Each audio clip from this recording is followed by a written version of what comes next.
강원도에 큰 산불이 일어나가지고 강한 바람을 타고 걷잡을 수 없다고 하니 우리와 상관없는 이야기 같지만은 가슴이 많이 아픕니다.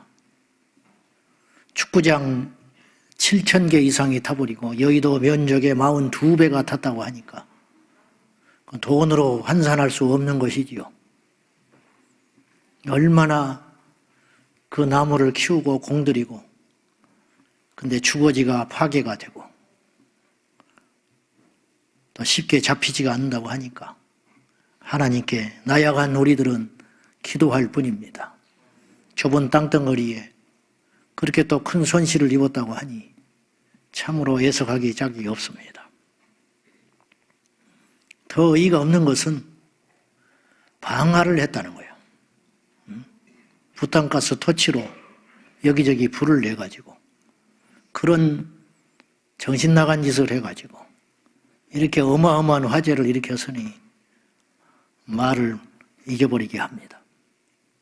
여기서 우리는 중요한 교훈을 하나 깨달아야 됩니다. 죄는 반드시 상처기를 낸다는 거죠. 엄청난 상처를 낸다는 거예요. 그리고 그걸 키우느라고 수십 수백 년 안 걸렸겠습니까? 근데 무너지는 건 한순간이에요. 타버리는 것은 순간이다. 우리 신앙이 마찬가지. 여러분, 천국 가는 게 어렵겠습니까? 지옥 가는 게 어렵겠습니까? 천국을 가려면요, 천국 문 앞에 들어갈 때까지 달려가야 천국 가는 거예요. 지옥은 지금이라도 갈 수 있어요. 이해돼요? 무슨 말인지? 지옥은 한순간에 갈 수 있는 거라는 거예요. 그래서 그 길이 십자가의 길이고 좁은 길이고 많지 않다. 힘드니까, 어려우니까, 완주가 그렇게 어렵다. 그런 뜻입니다. 우리 모두 마지막까지 십자가를 붙잡고 천국에 도달하는 은혜를 받기를 바랍니다. 중도의 포기자가 돼서는 안 돼요. 힘들다고, 속상하다고, 어렵다고, 억울하다고 말이 안 통하는 이야기예요. 힘들다고 산에 불 질러버린 사람이에요. 화난다고 산에 불 지른 거든, 그 사람이. 그 죄가 면해질 것 같습니까? 여러분, 오늘 신앙의 양심을 걸고 여러분이 제가 던지는 질문에 정직하게 답을 한번 해보십시오. 예수님의 재림을 믿으십니까? 그러면 증거가 있어야 할 거 아니에요. 믿으면은 반드시 증거가 있어요. 행동의 증거. 사랑하면 반드시 증거가 나타나요. 청년 애들 가운데 간혹 교제하는 애들이 있거든요. 제가 다 압니다. 지들 딴으로는 뭐 교회 1km 앞에까지 손잡고 오다가 먼저 들어가라. 그 짓을 해요. 내가 알지. 반드시 꼬리가 길면 잡히게 돼 있어. 반드시 붙어 다녀. 지들은 굉장히 노력을 하는 거야. 표 안 내게 하자. 그래서 교회 앞에서 떨어져 있고 눈빛이 다른데 뭐 어떡하겠어. 반드시 만나게 돼 있어요. 반드시 차를 마시게 돼 있고 같은 차를 타게 돼 있고 골목, 공원, 후미진데 둘이 앉아있게 돼 있어요. 절대 못 속인다니까요. 그러니까 니네 둘이 사귀냐? 그럼 막 놀래가지고 어떻게 알았냐는 거야. 자, 지들이 질질질 흘리고 다니는데 그걸 몰라? 예수님의 재림을 믿는다고요? 그러면 증거가 반드시 나타나요. 증거가 있어서 천국 가는 게 아니에요. 천국 갈 자기 때문에 증거가 차고 넘칠 수밖에 없다니까요. 율법이 아니에요, 이거는. 주님의 재림은 우리가 곧 만날 현실이 될 겁니다. 주님의 재림은 주님의 초림처럼 역사 속에 분명한 한 점이 돼요. 재림에 대한 약속은 차고 넘칩니다. 예수님뿐만 아니라 그의 제자들만 그렇게 말했다면 제자들이 나중에 지어낸 이야기라 할 수 있겠지만 예수님이 생생하게 말씀을 하셨고 신약에 있는 사람들만 이야기를 했다면 예수님 보고 나서 그런 예언을 했다면 예수님에게 그런 걸 강요당해서 그런 문서를 남겼는가 보다 그렇게 할 수 있지만 구약에도 예수님의 재림에 대한 이야기가 있으니 이건 할 말을 잃게 만드는 것이죠. 이래도 이 증거가 차고 넘치는데도 예수님을 부정하고 있으니 믿을 사람은 따로 있는 것 같습니다. 예수님의 재림은 반드시 우리 성도의 휴거와 동전의 양면처럼 따라다니는 사건입니다. 여러분, 천국 그러면 지옥이 딱 따라붙는 거예요. 천국만 이야기할 수 없어요. 절대 복음이라는 건 예수님이 천국만 이야기합니까? 천국을 이야기하면 반드시 심판을 이야기하고 지옥을 이야기했어요. 거꾸로 지옥을 심판을 이야기하면 천국의 소망을 이야기하셨어요. 십자가 부활이 따라다녀요. 우리가 고난주간 지나면 반드시 부활절을 맞이하듯이 예수님의 재림, 그럼 반드시 거기에 따라 붙는 사건이 있는데 성도의 휴거, 이건 필연적 사건이다. 불가분의 관계다. 그런 뜻이에요. 자, 주님의 재림에 대한 약속, 히브리서 9장 말씀을 통하여 한번 확인해 봅시다. 여러 말씀 중에 9장 28절 시작. 단번에 들으신 바 되셨고 구원에 이르게 하기 위하여 죄와 상관없이 자기를 바라는 자들에게 두 번째 나타나시리라. 두 번째 나타난다는 말이 기가 막힌 말 아닙니까?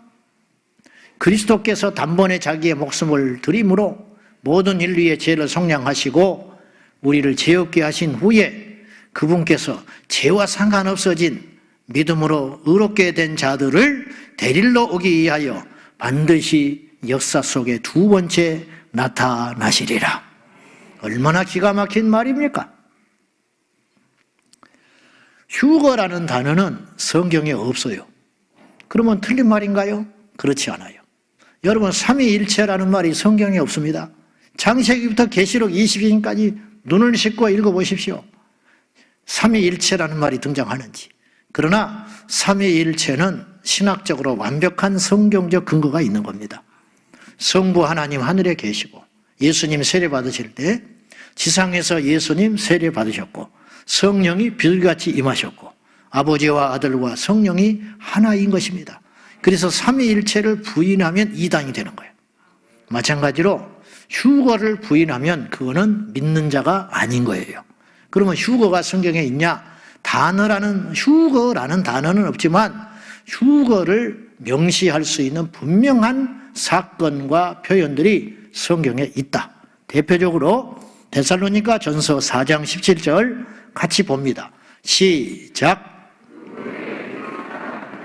그들과 함께 구름 속으로 끌어올려 공중에서 주를 영접하게 하시리니 그리하여 우리가 항상 주와 함께 있으리라. 그랬어요. 자, 구름 속으로 우리를 끌어올라간다. 이건 헬라어로 하르파조라는 단어를 썼어요.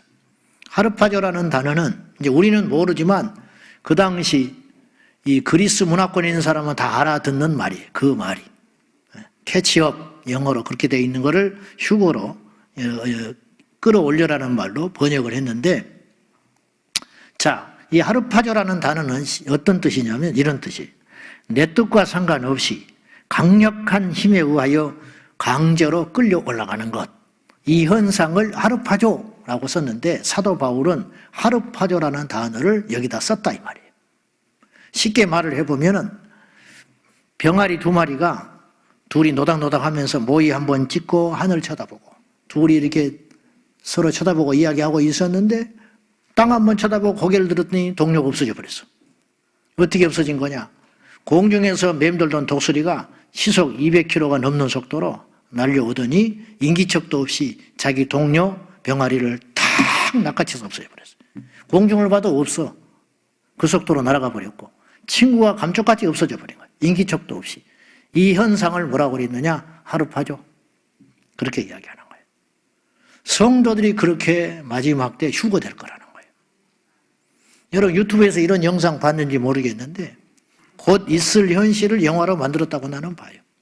미국의 어떤 목사님이 설교 시간에 강론을 하고 있었어요. 이렇게 평상복을 입고 성경책 이렇게 손에 들고 이렇게 왔다 갔다 하시면서 설교를 하고 있는데 성도들이 이제 앉아서 정중히 앉아서 이렇게 예배를 드리고 있었어요. 근데 갑자기 성적격이 땅에 뚝 떨어져 버리는 거예요. 그리고 설교하는 자가 없어져 버렸어. 그리고 여기 보니까 예배하고 있는 청중의 절반 정도가 없어져 버렸어. 성경책은 땅에 다 있는데 남아있는 자들이 주변을 돌아보고 갑자기 이런 일이 일어나니까 머릿속에서는 들었거든요. 그 목회자의 설교를 듣고 예수님의 재림과 휴거를 들었단 말이에요. 그러니까 이게 무슨 일인지는 알아요. 세상 사람들은 무슨 일이 일어난지조차도 잘 모르고 좀 시간이 흘러야 아는 것이고, 그리고 남아있는 자들이 절망하면서 얼굴을 손으로 부여잡고 꼬꾸라져 버립니다. 그것이 나는 단순한 영화가 아니라고 봐요. 그런 일이 생길 수 있어요. 아니, 생깁니다. 반드시 일어납니다. 기관사가 휴거돼 버리면 그 기관차가 탈선하게 될 것이고, 비행기 조종사가 휴거돼 버리면 비행기가 추락하게 돼 버릴 것이고, 이런 일들이 농기계가 땅에 떨어지고 농사꾼이 올라가 버리고 이런 일들이 숱하게 일어날 거다. 저는 그렇게 생각합니다. 그래서 휴거라는 말은 이끌 유자에 들것자로 쓰는 거예요. 들어서 이끌어 가버린다. 이런 말이 되겠습니다. 우리의 믿음은요, 반쪽이 되면 안 되고 일부가 되면 안 돼요. 믿음이라는 말은 100%여야 돼. 100%. 99%는 안 믿는다는 소리예요. 내가 너를 믿는데 99% 믿는다. 그러면 그 상대방에게 1%는 안 믿겠다는 거예요. 그러면 그 1%의 불신앙 때문에 이 사람을 볼 때마다 불신이 생기는 거예요. 여러분, 하나님을 믿으려면 99% 믿으면 안 돼요. 저 사람은 아직 믿음이 완전하지 않다. 그 말은 안 믿는다는 뜻이지. 저 사람이 아직 멀었다는 소리는 지옥 간다는 소리지. 주님께서 그 정상을 봐주셔서 그래도 천국은 데려가셔. 그건 우리 생각이야. 그건 우리 좋자고 해석하는 것이고 그건 틀린 해석이라 이 말이죠. 데살로니가전서 4장 14절 말씀을 한번 봅시다. 자, 시작. 다시 살아나심을 믿을진대 이와 같이 예수 안에서 자는 자들도 하나님이 그와 함께 데리고 오시리라. 이게 무슨 말이냐? 예수님이 십자가에 죽으셨잖아요. 그리고 다시 살아나셨잖아요. 그걸 믿느냐? 그러면 예수 안에서 자는 자들, 우리보다 먼저 믿고 죽은 자들, 이따 제가 이야기하겠지만은 그들도 깨워가지고 데리고 우리를 주님이 맞이하러 오실 것이다. 이게 무슨 말이냐? 그 말인데 사도 바울이 이 말을 하고 싶은 거예요. 믿을진대라는 말은 믿으려면 다 믿어라. 그 말이에요. 믿으려면 예수님 십자가에 죽은 거 믿고 부활하신 거 믿고, 근데 그것만 믿는 거야.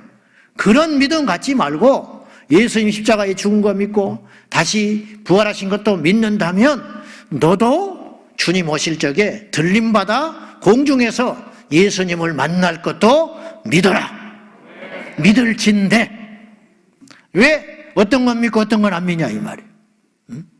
천지창조는 믿고 나의 부활은 안 믿는다. 나사로의 부활은 믿고 홍해가 갈라진 것도 믿고, 그런데 고기 뱃속에 요나가 들어가서 사흘 있었다는 건 그거는 좀 그렇지 않냐? 그러면 그 사람은 천국 못 가는 거야. 왜냐? 99.99%를 믿었기 때문에 그 사람은 안 믿는 것과 똑같다 이 말이죠. 이해되십니까 여러분? 믿으려면 다 믿어라. 마귀에게 속아가지고 성경을 난도질해서 어떤 건 믿고 어떤 건 안 믿고, 내가 그 이야기 자주 했어요. 그거 속지 말라니까. 건방 떨지 말라고. 어디서 책 한 권 읽고 함부로, 어디서 싹군 만나가지고 형편없는 설교자를 만나가지고 지식으로 그런 것이 멋있는지 알아요? 그것이 대단한 실력인지 알아요? 여러분, 지옥에 가서 학위가 필요할 것 같습니까? 지옥에 가서 박사가 필요할 것 같습니까? 지옥에 가서 부자가 필요할 것 같아요? 지옥에 가서 인간적 의와 공로가 훈장이 필요할 것 같습니까? 아무것도 필요 없는 거예요. 생과 사 앞에서는 아무것도 필요가 없는 거예요. 그걸 꼭 명심하셔서 우리가 항상 분별하고 판단할 건 뭐냐? 저게 맞냐 틀리냐? 참이냐 거짓이냐? 좋고 나쁘고로 접근하지 말라고 그랬어요. 제가 절대로 좋고 나쁘고로 접근하지 마라. 그건 감정의 문제다. 좋고 나쁘고로 접근하지 말고 참이냐 거짓이냐. 참이라면 아파도 받아야 되고 거짓이라면 달콤해도 몰아내는 용기가 있어야지. 그것이 분별이라 이 말이에요. 자, 성경에 그러면 휴거된 사례가 있냐? 우리 예수님께서 강팍한 우리를 믿게 하려고 부활도 미리 보여주셨고 휴거도 미리 보여주신 사건이 있었어요. 뭐냐? 대표적으로 에녹이 휴거된 거예요. 그래 안 그래요? 에녹이 죽음을 보지 않고 365세에 하나님의 들림 받았잖아.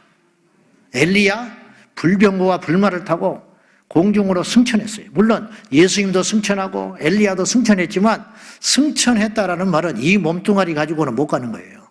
이 몸 가지고 불병거를 어떻게 타요? 다 타 죽으라고.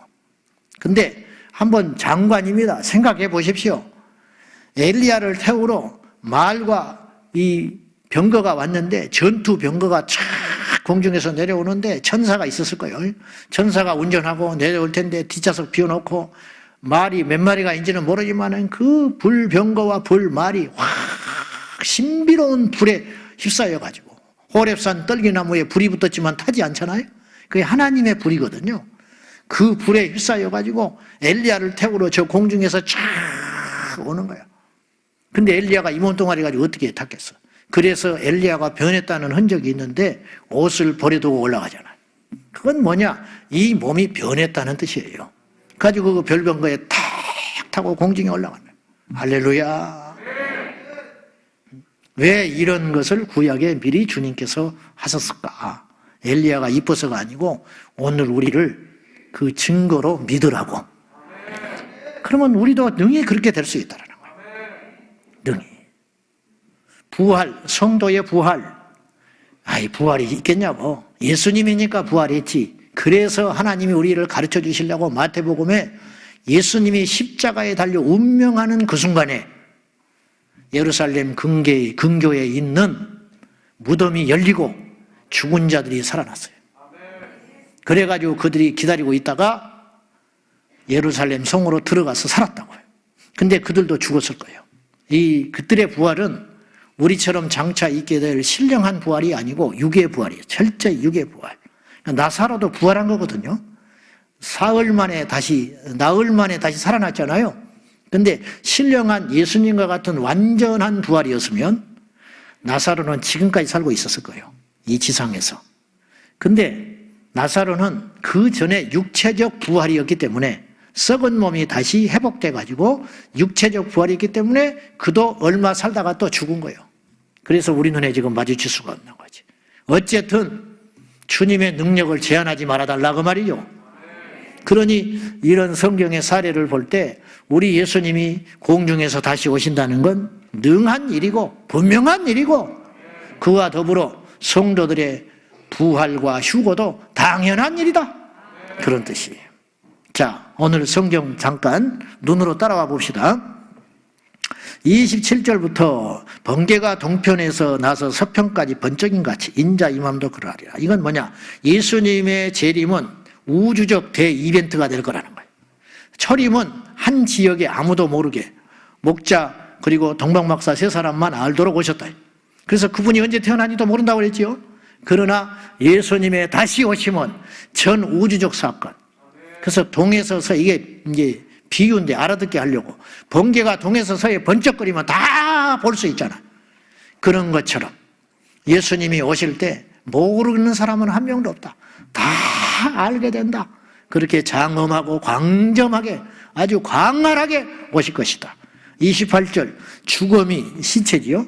죽음이 있는 곳에는 독수리들이 모일 것이니라. 갑자기 주님이 오신다는데 죽음은 또 왜 등장하냐?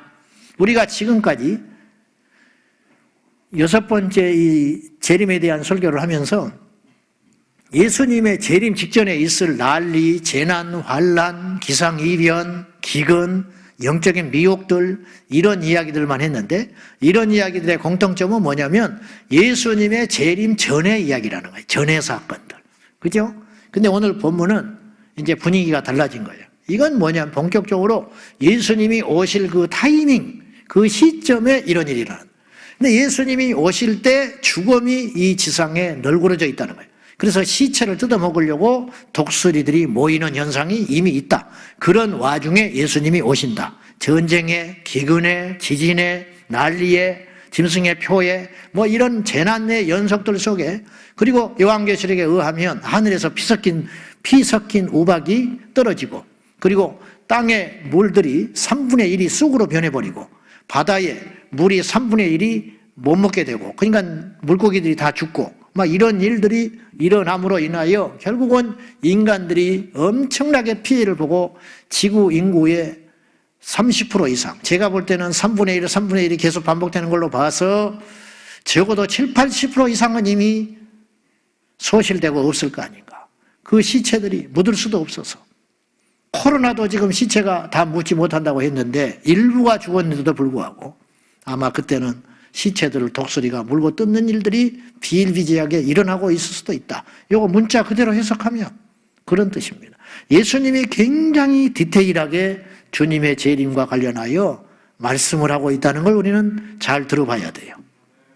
29절에 환란날에 해가 어두워지고 달이 빛을 내지 하고 별들이 하늘에서 떨어지고 하늘의 권능들이 흔들린다. 예수님이 십자가에 달려 운명하시기 직전에 해가 광채를 잃어버렸어요.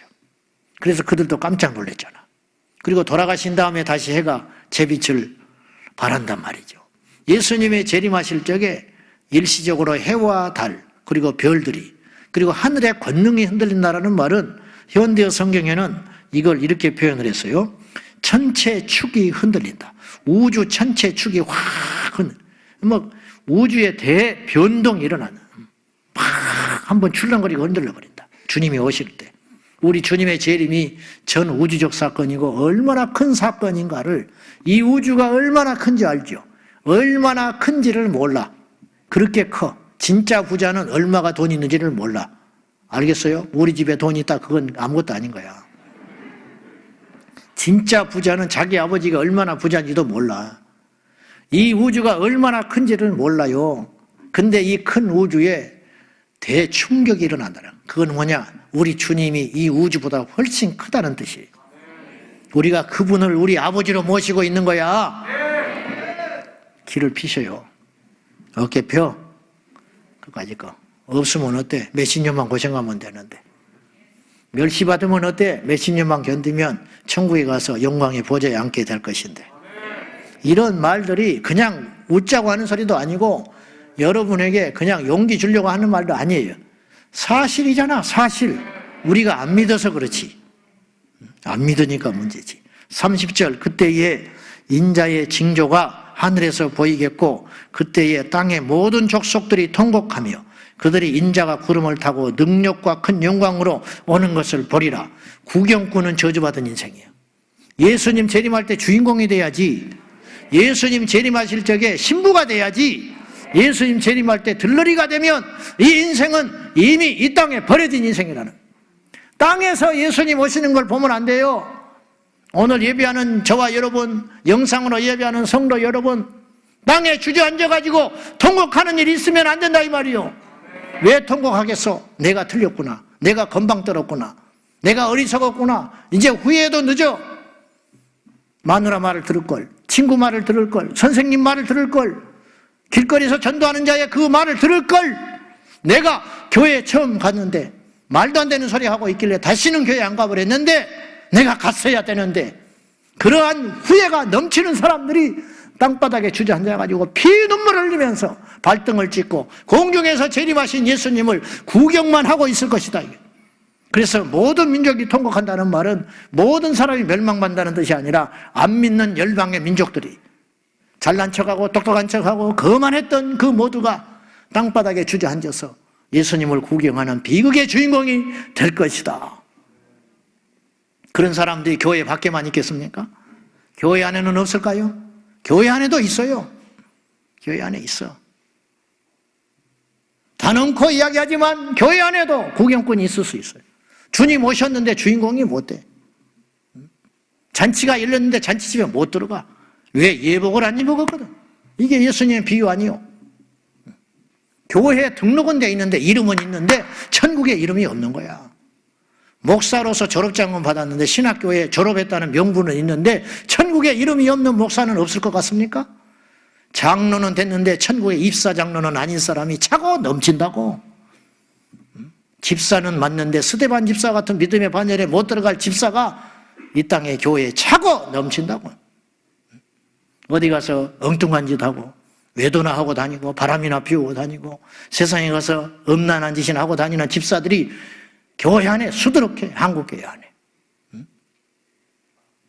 장로들이 앉아가지고 술장 기울이고 앉아있는 장로들이 수두룩해요. 말을 안 해서 그렇지. 말을 안 해서 그렇지. 이 땅에 정신이 바뀐 목사라면 성도들한테 꼭 하고 싶은 말이 있어요. 그게 뭔지 아세요? 당신들 그렇게 믿으면 안 돼. 그 소리를 하고 싶은데 못하고 있는 거야, 지금.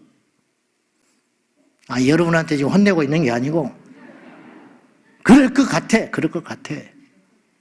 당신 지옥 간다고, 당신 지금 그렇게 믿고 있는 상태로 봐서 내가 보니까 곁에서 몇 달, 몇 년을 지켜봤는데 당신 가짜라고. 그렇게 말하고 싶은 사람이 교회 안에 수두룩한데, 그나마 그 말도 소화 못하고 떨어져 버릴까 봐 기다려주고 참고 견디고 있는 거예요. 들문 깨질까 불문 날아갈까 그러면서 마음 졸이면서 진짜가 되기까지 기다리고 있다 이 말이에요. 그 목사님들이 다 같이 이 말을 하고 싶은 거예요. 당신들이 진짜냐고. 그렇게 믿어서 천국 갈 수 있겠냐고. 근데 그 말을 차마 못하고 있는 거 아니에요. 연초면 전보로 다니는 권사들이 천국 갈 것 같습니까? 내가 알아듣기 쉽게 이야기하는 거예요, 지금. 계시록에 보면 지옥의 불못에 떨어질 자리 대상들이 누구냐? 두려워하는 자들. 영적 패배자들이다 이 말이에요. 두려워하는 자들, 우상 숭배자들, 거짓말하는 자들, 점하는 자들. 그거 다 지옥 간다고 목록에 나와 있지, 목록에. 그런 사람들은 전부 주님 오실 적에 땅바닥에 털포덕 주저앉아가지고 어찌할꼬 눈물도 안 나. 이제 기회가 있어야 말이지. 그런 일이 생긴다 이 말이죠. 예수님의 재림과 관련하여. 자, 그리고 이제 31절도 있죠. 그가 큰 나팔 소리와 함께 천사들을 보내리 그의 택하신 자들을 하늘 이 끝에서 저 끝에서 사방에서 불러. 미국에서, 북한에서, 중국에서, 캐나다에서, 한국에서, 동서남북 사방에서 끌어모은다. 공중에서. 시차를 두고 불러오리지도 않아. 그건 인간의 생각이고 동시에 딱 와버리는. 여기서 우리가 주님의 재림과 성도의 휴거와 관련지어서 우리가 던져야 할 질문들이 몇 가지가 있어요. 첫째 질문. 우리가 여러분이 이런 질문들을 또 하기도 하고 휴거와 재림의 관심이 많은 분들은 좀 논쟁도 하고 그랬을지 모르는데 한번 짚고 갑시다. 예수님의 재림은 즉 성도의 휴거는 환난 전에 있을 것이냐 환난 후에 있을 것이냐. 이걸 흔히 환난 전 휴거냐 환난 후 휴거냐 이런 말 들어봤죠? 둘 중에 하나야. 둘 다 두 번 오실 수는 없으니까 예수님이. 그러면 둘 다 왜 이렇게 논쟁이 일어나고 있냐? 근데 이건 분명히 합시다. 그건 구원과 상관이 없어요. 어떤 걸 취사 선택해도 상관이 없어. 그렇지만 어떤 걸 선택하느냐에 따라서 우리 신앙의 색채는 조금 달라질 수 있어요. 그래서 그런 면에서 중요하다는 것이지 이걸 믿든 저걸 믿든 구원은 상관없다. 그거 가지고 논쟁을 하면 돼요, 안 돼요? 논쟁거리가 안 되는 거예요. 구원과 생명에 관계된 것만 논쟁해야 되는 거예요. 그거는 피를 튀기고 싸워야 되는 거예요. 진리 사수 측면에서. 그러나 이건 그런 문제가 아니가. 너는 그렇게 생각하냐? 나는 이렇게 생각한다. 그럼 끝나는 거예요. 그 대신 모양은 달라진다고 그랬어요, 제가. 그러면 환난 전 휴거, 즉 환난이 오기 전에 주님이 오셔서 우리 성도들을 데리고 올라간다는 이 근거는 성경적으로 근거가 있냐? 있습니다. 있으니까 논쟁이 일어나는 거예요. 성경 구절 두 곳을 볼 것인데 마태복음 24장 40절과 41절 시작.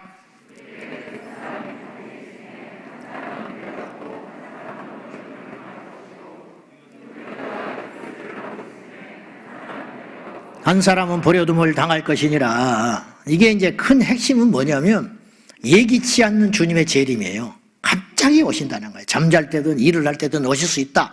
그날과 그 시는 모르니까. 근데 이제 이걸 이렇게도 해석을 해요. 뭐냐면 환란이 일어나고 난리가 나고 짐승예표가 등장하고 재난이 시작됐는데 한가롭게 맷돌질을 하고 있겠냐? 두 사람이.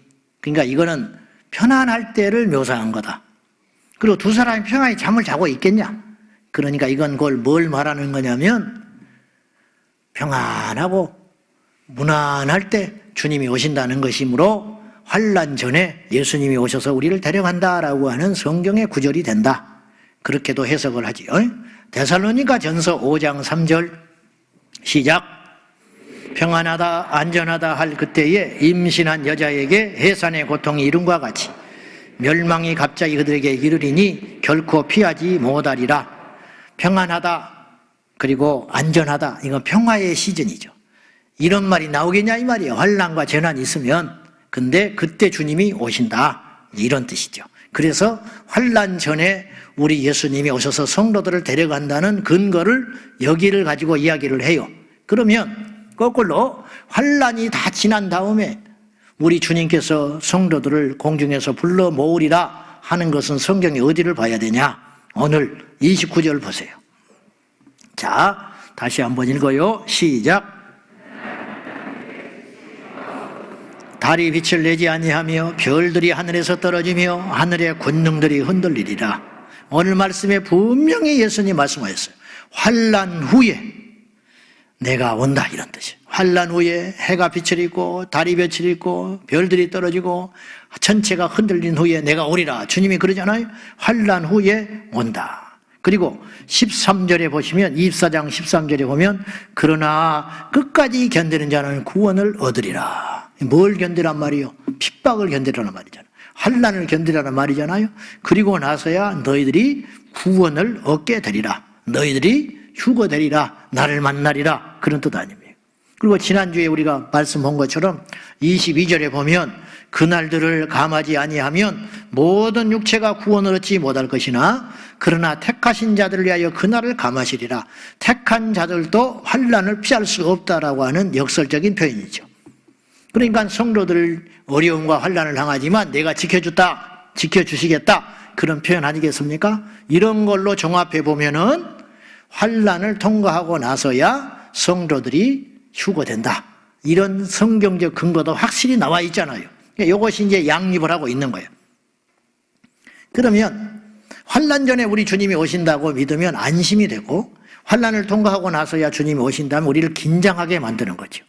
그러나 생명과 관계된 것은 나는 긴장하는 것이 맞다, 그런 주의라는 거예요. 어느 것이 옳고 그르고를 나는 모르겠지만은 둘 중에 하나를 꼭 택해야 한다면 환난 전에 우리 주님이 오신다고 하는 근거, 맷돌, 잠자는 거, 안심하다, 편안하다, 이 말씀에는 사실은 큰 주제의 핵심은 뭐냐면 평안하다, 맷돌이다, 잠잔다, 거기다가 초점을 맞춰서는 안 되고 갑자기 오신다는 뜻이죠. 갑자기 온다는 것이 주제의 말씀이기 때문에 그렇게 해석을 하는 것이 맞고, 그리고 대체적으로 볼 적에 환난을 통과한 후에 우리 예수님이 오신다는 것이 더 강하고 분명하지 않느냐, 그런 뜻이 되겠습니다. 여러분이 저와 생각이 좀 다른다 할지라도 그것은 구원과는 상관없기 때문에 여러분의 신앙의 유익을 취하여 선택하시면 되겠습니다. 자, 그러면 여기서 예수님이 재림을 하셨을 때, 이건 확실한 미래의 사건인데, 재림하셨을 때 이 땅에 일어나는 네 종류의 사람이 있다. 확실한 성경적 예측을 해보자고. 이건 가설도 아니에요. 가설이라는 것은 일어날 수도 있고 안 일어날 수도 있는 거예요. 이걸 가설이라고 그러는 거예요. 예? 그러나 이건 분명한 예측이라고. 분명한 예측을 네 가지를 해볼 수 있어요. 예수님 오셨을 때 네 종류의 사람이 존재한다니까요. 자, 첫째, 불신자들이 있겠죠. 아까 우리가 언급했어요. 30절에서 우리가 언급했죠. 아니지. 어디 있잖아요. 30절 맞네. 모든 족속들이 통곡하리라. 예. 믿는 자는 찬송하지. 그러니까 버려진 자들이 있을 거나. 지금, 오늘 우리 주님이 지금 오셨어. 지금 딱 오시면 네 종류로 딱 갈려버린다니까요. 첫째, 안 믿는 사람이 있을 거 아니에요. 안 믿는 사람은 버려져서 통곡한다. 이건 뭐 틀림없는 사실. 두 번째, 믿는 자들이 있을 거 아니에요. 믿는 자들. 믿는 자들은 어떻게 돼요? 믿음의 상태로 주님의 재림을 맞이할 사람들. 이제 우리가 믿고 있다면. 근데 우리가 믿는다고 해서 믿는 게 아니에요, 사실은. 예수님이 우리의 믿음을 인정해 주셔야 돼. 그죠? 네. 나더러 주여 주여 하는 자가 천국 못 간다. 나더러 주여 주여 했던 사람들은 무슨 사람들이냐면 나는 믿고 있다 그랬던 사람들이야. 근데 주님이 인정해 주지 않잖아.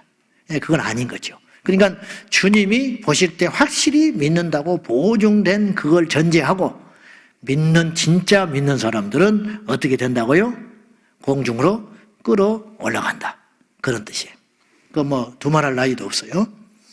이 몸으로 올라갈까? 이 몸으로 어떻게 올라가? 이 몸으로 올라가면 올라가지도 못하지만 올라가도 썩어버린다니까. 그리고 한번 생각해 봅시다. 환난 전에 예수님이 오셨어. 예를 들어서. 그러면 지상에는 7년의 환난의 시간이 지나가겠죠. 예. 믿지 않는 일이 남아가지고 난리 법석이 일어나겠지. 이제 적그리스도가 동치하고 이런 일이. 그러면 7년 동안 우리가 어떻게 또 있겠어? 이 몸을 가지고. 변화되기 때문에 하루가 천년 같고 천년이 하루 같으니 공중에 떠서 7년 동안 예수님과 함께 있어도 아무런 문제가 없다. 그리고 7년이 지난 다음에 만약에 환난 전에 주님이 오셨다면 지상에 재림하게 되겠죠. 그래서 환난 전 휴거와 재림은 공중 재림과 지상 재림으로 용어를 나눠서 말을 할 수밖에 없어요. 그러나 환난이 통과한 다음에 주님이 오셨다면 공중 재림이니 지상 재림이라는 말 자체가 별 의미가 없어요. 재림하신 다음에 바로 임하시니까 할렐루야. 그렇게 이해하시면 되겠습니다. 믿음의 상태로 예수님의 재림을 맞이하게 된다. 이런 사람들이 몸이 변하지요. 몸이 변하는 이 현상을 요한계시록에서는 뭐라고 그랬냐면 첫째 부활에 참여한다 그랬어요. 첫째 부활에 참여하게 되는 거예요. 그러니까 몸이 변화되어 휴거되는 것은 곧 우리에게 부활을 의미하는 거예요. 부활. 그래가지고 주님 안에서 첫째 몸을, 이제 이 몸뚱아리는 벗어버리고 신령한, 즉 썩을 것이 썩지 않을 몸을 입는다. 고린도전서 15장에 사도 바울이 그래요. 정확한 표현이죠. 이 썩을 몸이. 그래서 옛날에 우리 할머니들이 썩을 놈아 하는 거예요. 이 썩을 몸이 썩지 않을 것을 입게 된다. 그날, 그 영광의 그날이 우리에게 온다 이 말이에요. 그래서 썩지 않을 몸을 입기 때문에 공중에서 예수님과 함께 영생 복락하면서 천년 혼례잔치에 들어가게 되고 나중에 백부자 심판을 통하여 우리는 천국의 새 하늘과 새 땅, 새 예루살렘에 당당하게 그 몸 그대로를 가지고 신령한 몸을 가지고 입성하게 되리라. 그렇게 말해요. 그 마지막 한 부리가 나와요. 또 남았나요? 자, 불신자, 그 다음에 믿는 자, 두 부리가 남았죠. 세 번째 부리는 어떤 부리냐? 우리보다 먼저 예수 믿고 죽으신 분들이 있잖아. 그분들은 지금 어디가 있어요? 낙원. 한편의 강도에게 오늘 네가 나와 함께 어디에 있으리라? 천국이라고 안 하셨어. 오늘 네가 나와 함께 낙원에 있으리라. 그리고 낙원에 간 거예요. 믿는 자가 죽으면 어디 간다고요? 낙원에 가. 천국이라 해도 맞는 말이야. 어차피 장차 천국에 가니까. 그러나 엄밀히 구분을 하자면 천국이라고 하지 않고 낙원이라 하는 것이 더 정확한 표현이죠. 그래서 지금 손양원 목사님, 순교자들, 그리고 우리 교회 안에서 예수님 믿다가 먼저 돌아가신 제가 개척 17년을 하는 동안에 내 손으로 장례 치르고 하나님 앞에 보내드린 사람도 있잖아요. 그들이 전부 지금 낙원에 가 있는 거야. 물론 그것도 하나님이 판단하는 일이라 그랬어요. 인간은 모르지만 어쨌든 가스가 아니요. 낙원에 가 있어. 그들이 어떻게 되느냐? 그들이 다 부활하게 된다. 영광의 몸으로 부활하여 예수님이 공중에 재림하실 적에 그들이 우리보다 먼저 깨어나요. 그들이 우리보다 먼저 변한다고. 그래서 그들을 뭐라고 그러냐? 첫 번째 부활에 참여하는 자. 우리가 첫 번째 부활에 참여하게 될 자. 그래서 첫 번째 부활에 참여한 자는 복이 있도다. 예수님이 그러셨어요. 그리고 주 안에서 죽는 자들은 복이 있도다. 그래서 죽는 게 무슨 복이요? 전제 조건. 주 안에서 죽었기 때문에 복이 있다. 왜냐? 주님 안에서 죽었기 때문에, 주를 믿고 죽었기 때문에, 주의 품 안에서 죽었기 때문에 그 영혼은 낙원에 가서 안식하고 있는 거라. 이게 낙원에 가서 안식하고 있는 그들을 부활시켜서 예수님이 재림하실 적에 뒤에다가 대동하고 다 살려내가지고 공중에서 우리를 맞이하러 오신다 이 말이에요. 그러니까 주님이 혼자 오는 것도 아니야. 천사들과 함께 살려낼 자들을 살려내가지고 믿음의 선진들과 함께 히브리서에 등장하는 믿음의 사람들, 히브리서에 등장했던 믿음의 순교자들, 이름 없는 순교자들, 칼로 그리고 톱으로 산채고 그리고 광야에서 유리하고 죽었던 그 초대교회에 박해받았던 믿음의 선진들이 다 살아나가지고 저 북한에서 순교했던 순교자들, 저 복음 전하다고 순교했던 이슬람 거리에서 순교했던 순교자들, 그 일제 칼날에 죽어갔던 제암리 교회의 성도들, 그들 모두가 부활하여 우리 예수님과 함께 역사의 전면에 공중에서 나타나게 될 것이다 이 말이죠. 그들을 우리가 부러워하는 거야. 그들을. 우리가 지금 잘 먹고 잘 사는 게 부러울 일이 하나도 아니에요. 좋은 집에 산다고 부러워할 일이 하나도 아니에요. 천사들이 그런 거 하나도 안 부러워해. 구원받은 그 영혼, 안식하고 있는 그 영혼들이야말로 복받은 인생 아니냐 이 말이요. 그래서 주 안에서 자는 자들은 복이 있다. 정말로 대복을 받은 거야. 대복을 받았어. 그래서 그림 거 보면은 예수님이 공중에 중앙에 서 계시고 좌우에 셀 수도 없이 구름대와 같은 허다한 증인들이 살아나가지고, 그 중에는 로마의 군병이 옷을 입고 있는데 이 의도적으로 그려놓은 거야. 이스라엘 사람도 구원받을 수 있다고. 그런 사람들이 쫙 뒤에 허다한 엘리야도 올 것이고, 모세도 올 것이고, 바울도 올 것이고, 성지 급한 베드로도 올 것이고, 그들이 다 신령한 몸을 입어가지고 공중에서 구름 속에서 예수님과 함께 우리를 맞이하러 올 것이다. 그들이 먼저 부활해서 예수님을 우리와 함께 오고 그 다음에 우리가 부활하는 휴거된다. 마지막 남은 사람들이 있죠. 누굽니까? 믿지 않고 죽은 자들. 지금 믿지 않고 죽은 자들 있잖아. 먼저 죽어버린 자들. 끝까지 부정하고 죽은 사람들. 복음을 듣지 못해서 죽은 자들. 억울하기는 하지만 어쩔 수 없이.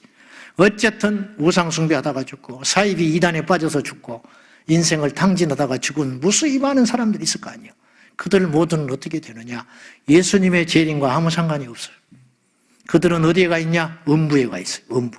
지옥에 간다는 말이 맞지. 결국은 지옥에 가니까. 결국은 그러나 현재는 음부 무저갱에 있다. 그것에서 고통받고 있는 거예요. 무저갱이라는 말은요, 바닥이 없는 갱도다 그 말이에요. 계속 떨어지는 거예요. 그 두려움 느껴봤어요? 확 꿈속에서 그런 꿈을 꾸면 깨버린다고, 너무 놀래가지고. 계속 꿈꾸면 죽어버려, 그런 사람은. 심장마비로. 그러니까 깨워주는 거예요, 하나님이.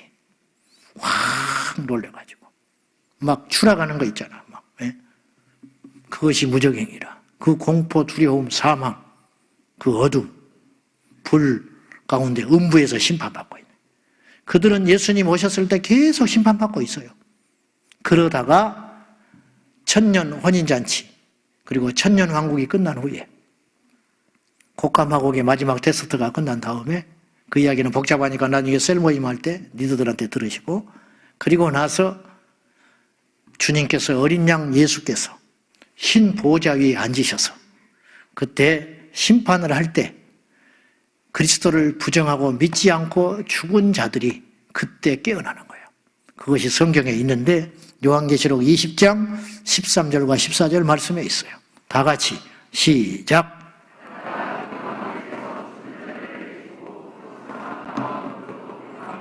죽은 자들을 내주매 각 사람이 자기의 행위대로 심판을 받고 사망과 음부도 불못에 던져지니 이것은 둘째 사망 곧 불못이라. 둘째 사망이 곧 불못, 지옥이라고 계시록에 표현을 해놨어요. 그러니까 둘째 사망을 당하는 자들은 자동 코스로 지옥 간다. 근데 둘째 사망에 처하는 사람들이 누구냐면 그리스도께서 오셨을 때도 여전히 음부에 머무는 자들. 그래서 오늘 성경에 보면은 사망과 음부도 그 가운데서 죽은 자들을 내준다. 니느웨에 요나가 불순종해가지고 큰 고기뱃속에 들어갔는데 토해내지잖아요. 내준다. 그러니까 음부가 내줘요. 음부에서 붙잡고 고통받고 있는 인생을 내준다니까. 뭐 하라고? 예수님께 가서 심판받고 지옥에 가라고 내준다고. 얼마나 잔인한 부활입니까? 그러니까 첫째 부활에 참여하는 자는 복이 있고 둘째 부활에 참여하는 자는 저주받은 거야. 아시겠어요? 첫째 사망만 처해지는 사람은 복이 있고 둘째 사망에 처해진 자는 저주받은 거야. 요걸 잘 구분을 해야 된다고. 성경이 얼마나 놀라운 책인지 첫째 부활, 둘째 사망이라는 말은 엄청난 말이에요. 첫째 부활이라는 말은 둘째 부활이 있다는 소리고 둘째 사망이라는 말은 첫째 사망이 있었다는 뜻이에요. 우리도 첫째 사망은 피할 길이 없어요. 예수님이 우리 생전에 오시지 않으면 우리 모든 인류는 첫째 사망을 피할 길이 없어요. 그렇죠, 여러분? 우리가 다 모든 인류는 죽는다니까. 그래, 첫째 사망은 당연지사예요. 근데 문제는 둘째 사망에는 가서는 안 된다는 거예요. 근데 믿지 않는 자는 둘째 사망으로 예정돼서 들어가는 거예요. 그래서 음부에서 고통받는 자들이 두 번째 부활하여 다시 살아나서 순서도 두 번째 부활한 거야. 성도의 부활이 첫째 부활이고 두 번째로 부활한 그들은 백보자 심판을 받고 마지막 지옥으로 가버리게 된다 이 말이죠. 왜 이렇게 살려내냐? 그러면 음부에 그냥 놔두지 지옥을 완성하여 보내기 위함이에요. 잔인한 부활이죠. 저주스러운 부활이죠. 사형 선고를 받은 언도받은 자가 언제 죽을지 몰라. 그러다가 이 사람이 목을 매서 자결을 한다고 목을 매버렸네. 그래가지고 간수가 발견한 거야. 그 사람 살려야 돼? 그냥 죽도록 놔둬야 돼? 살려야 돼. 피 같은 세금 동원해가지고 살려낸다니까요. 왜? 형 받아서 제대로 죽으라고. 어차피 죽을 자지만 지금 죽으면 안 돼. 어차피 지옥에 갈 자지만 음부에 있으면 안 된다는 거야. 그래서 둘째 사망에 처해지기 위하여 강제로 바다가, 사망이, 음부가 죽은 자들을 뱉어낸다 이 말이죠. 이 표현이 기가 막힌 표현 옳시다. 말씀 마무리하렵니다. 오늘의 핵심은 이거예요. 버려진 자들의 저주예요. 모든 민족이 주님이 재림하실 적에 통곡하리라. 버려진 자, 남겨진 자, 심판받을 자, 믿지 않는 자, 강팍한 자들. 지금 뭐 세상을 지라피락 하니 뭐 푸틴이니 김정은이니 그 뭐 지라피락 하지도 않지만은 뭐 하늘 높은 줄 모르고 재벌 대총수들 뭐 손에 물 한 번 하면 묻히지 않고 살아가는 그런 귀족들, 그들이 예수 믿을 수 있을까요? 산술적으로 믿을 확률이 얼마나 될까? 저는 거의 없다고 봐. 그래서 부자는 천국 못 간다고 그래요. 교만하기 때문에, 건방지기 때문에. 교회 안에서도 누가 그렇게 안 변하느냐? 교만한 자가 안 변하는 거야. 자기 지식을 안 버려. 그거 다 필요 없는 거예요. 쓸모 없는 거예요, 여러분. 사도 바울은 다 버렸어요. 예수님 만나고. 다 배설물로 여긴다고 하는 거를. 왜 그걸 움켜쥐고 못 버리고? 그것이 뭐라고? 자존심이 뭐라고? 그까지 체면이 뭐라고? 그까지 배운 게 뭐라고? 경험이 뭐라고? 박사학위를 가지고 뭐 하겠어? 논문을 수십 개 쓰면 뭐 하겠어? 신문에 오르려면 뭐 합니까? 주님이 알아줘야지, 주님이. 그래서 예수님 못 만나면 전부 버려지게 된다 이거예요. 그걸 다 쳐서 복종시켜서. 아무것도 아닌 거, 인간적인 거, 그런 거. 그건 똑똑한 게 아니에요. 주님 안에서 다 쓰레기통에 던져버리고 겸손하게 무릎 꿇고 주여 나를 살려달라고. 오늘 여러분이 마음 상해서 오셨고 고통 중에 있어서 오셨고 정말로 죽지 못해서 왔다면 여러분은 저주받은 게 아니에요. 여러분이 복받은 인생이에요. 오늘 그 주님을 만나시라. 지금이 구원받을 날이다. 지금이 은혜 날이라. 다음 주는 늦어요. 지금 회개해라.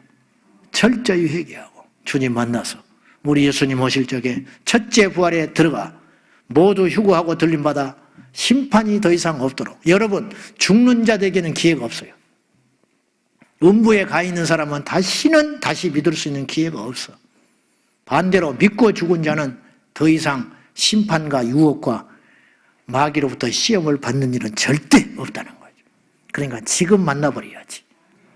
이 몸뚱아리 육체를 가졌을 때 예수님 만나고 예수님께 회개하고 예수님께 철저히 부서져서 말씀대로 승리하여 저 공중에서 예수님 오실 적에 구경꾼 들러리 되지 말고 버림받은 어리석은 다스처녀 되지 말고 주인공이 되어서 예수님 만나는 저와 여러분 되시기를 진심으로 축원합니다.